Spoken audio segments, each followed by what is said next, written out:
the IOD Gallery Wall. Gallery walls are tricky to get that just right balance. They're kind of like a maze. Inside of a puzzle. Guarded by a trickster wizard. But don't worry, we've got the key.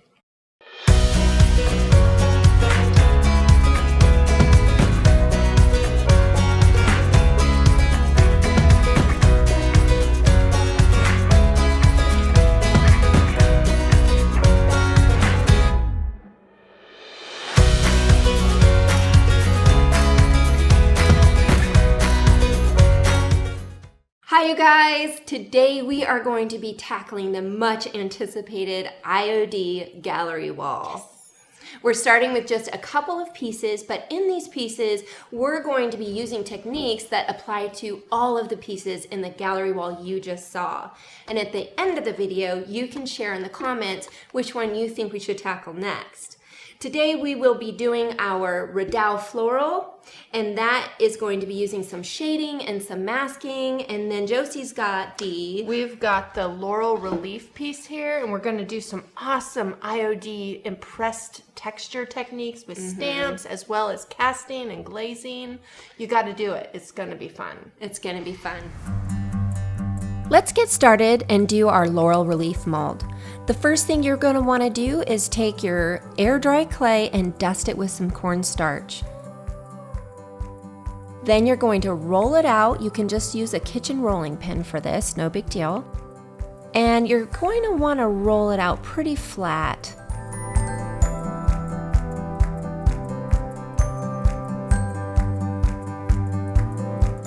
Once you're done with that, go ahead and take some wood glue. We prefer tight bond, quick and thick, and just spread it over your air dry clay. Just use a popsicle stick or spatula to spread the glue out so that it's hitting all the surfaces of that air dry clay. And then you'll turn it around, glue it to your board, and then take your IOD decor stamp in Kindest Regards is what we used, and press it with nice, firm, even pressure into the clay.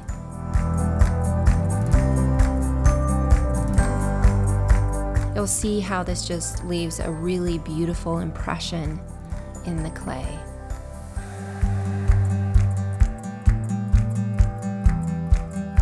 Next, go ahead and take your queen bee mold, dust it with some cornstarch, and then put some more air dry clay into the laurel wreath part of the cavity.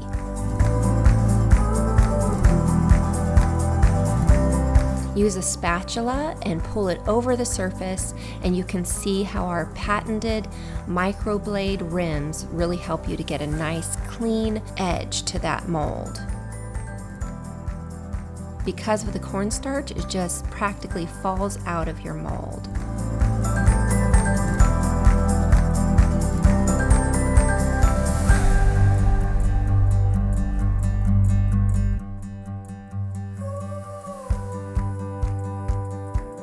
You'll want to go ahead and do this for both sides of your laurel wreath, the bow in the queen bee mold, as well as the crown.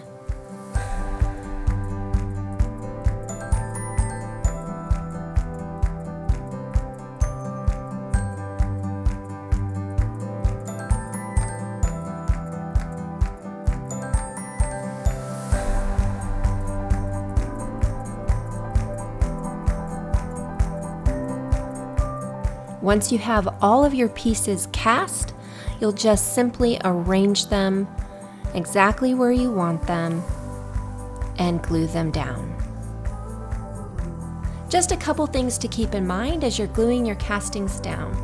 You'll want to make sure to use plenty of the wood glue. Again, we prefer the tight bond, quick and thick. And the reason for that is it really helps to adhere your castings to your piece. It's better to have too much than too little. And as it comes out, you can simply wipe it away with a clean finger, and it actually helps to make your piece look like it's part of the casting.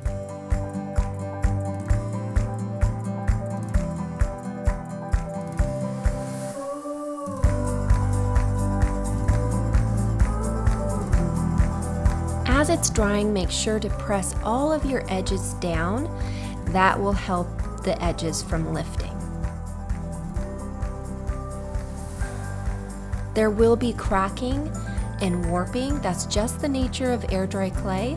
Embrace it, and it makes your project look unique and a little bit of added character. Then you're going to take the chalk style paint and you're going to cover it in white paint. Get into the crevices thoroughly, get those edges, and a nice, even, thin coat. Now we're going to make our glaze. It's simply water with acrylic paint. We used an umber. You can use a gray, any color that you think will complement your piece. Cover generously in sections. That way you can wipe it away before it dries.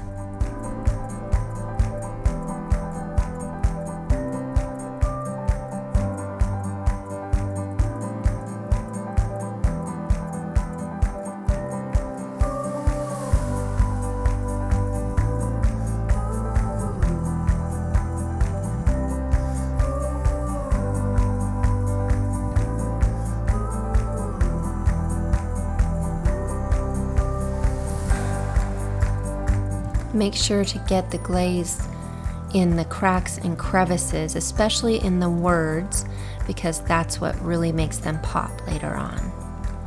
Wipe away the rest of that glaze.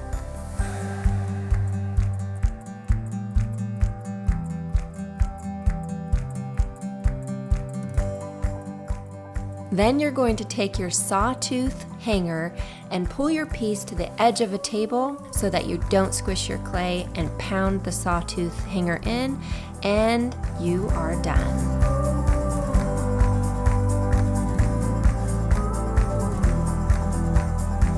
Okay, let's get started on our Redoute in Toile Vase project.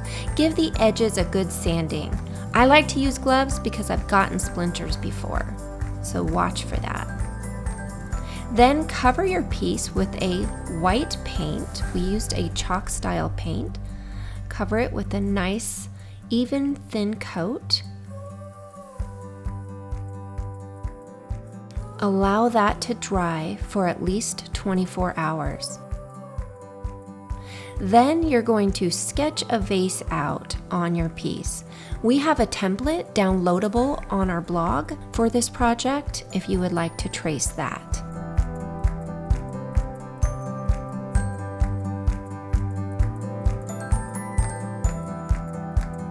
Once you have your vase all sketched out, you're going to want to take your transfer and cut it so that the bottom of the stem comes to the bottom of the opening of the vase.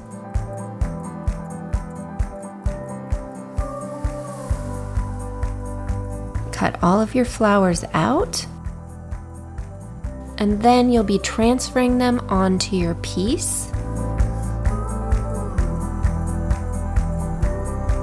Use the included transfer stick and just press with even, firm pressure until the design releases. You'll see that happening as the paper becomes translucent. Pull it back, make sure all the pieces are down, and then take a soft cloth and use that to kind of burnish the design into your piece. Do that until you have all of the floral pieces that you want in your vase.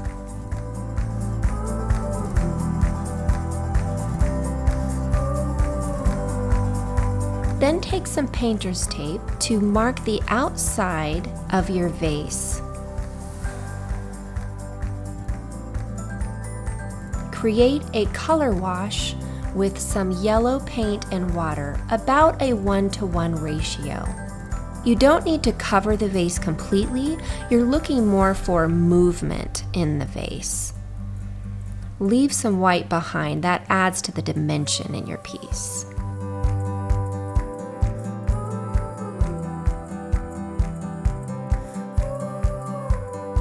Now we're going to take our rose toile decor stamp and use a nice bright blue colored paint. Again, we just used a chalk style or mineral-based paint.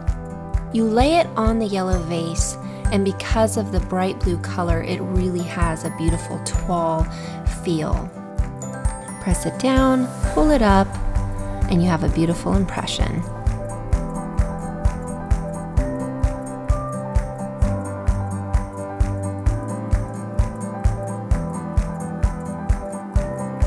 Now we're going to be creating our shadows. First, we fill the inside cavity of the vase.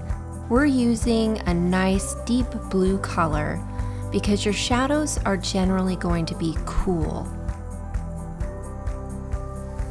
Again, we used a wash, 1-to-1 water to paint. Now the light, remember, is going to be coming from one direction, so build up your shadows on the left side of your vase.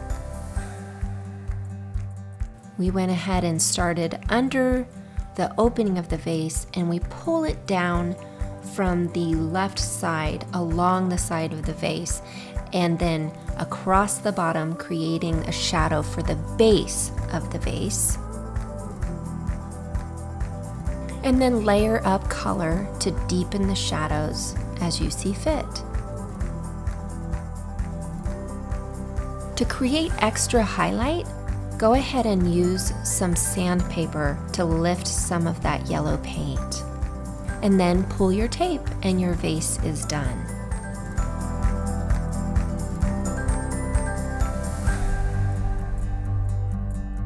Next, we are going to lay a wash of just water onto our piece. And this makes it so that when we put our background wash on, the paint doesn't soak it up and it has a lot of open movement and open time. Again, we used a 1-to-1 paint to water wash for this. That really allows you to see movement, and it almost emulates things in the background and gives the piece interest and character. Go ahead and backfill the area behind the flowers. You don't need to be too careful. It's sometimes fun to add a second color in, like we did here, and we used a green. Go ahead and paint the edges a deep blue, and for that you don't want to wash. You'll want to use just the chalk style or mineral-based paint straight with no water. Now you guys see how anybody can do this, whether you're a beginner or a seasoned crafter or artisan. Jump in and start making and building your IOD gallery wall. We'll see you guys next time.